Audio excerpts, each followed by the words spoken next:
আসসালামু আলাইকুম everyone. So আজকে এটাই বলতে আসছি যে আজকে একটা গুড নিউজ আছে, একটা ব্যাড নিউজ আছে।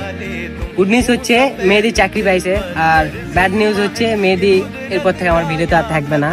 থাকলে হয়তো বেড়াতে যেয়ে ওর সাথে দেখা হয়ে ভিডিও করা হবে। সো ও আজকেই চলে যাচ্ছে।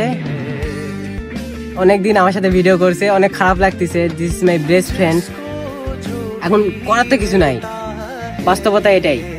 সো তুমি ভালো থাকো, আর আপনারা সবাই একে আর আমার মানে পেজে দেখবেন না। আমার সম্পর্কটা অনেক বড় বেশি ছিল, অনেক ভালো সম্পর্ক ছিল, এটা আমি অনেক মিস করব। অ্যান্ড তোর কিছু বলা থাকলে বলতে পারি।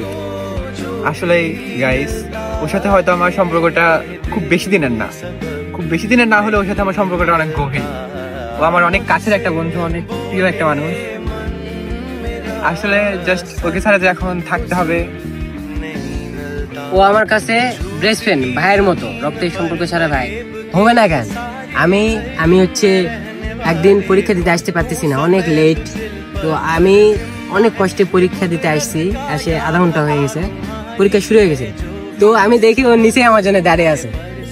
This is my friend, this is best friend.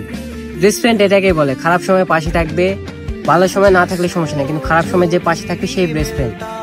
So আমি ওর প্রতি অনেক কৃতজ্ঞ। এরকম ফ্রেন্ড সবার ভাগ্যে জন্মাবে। मुझसे बोले मन मेरा सब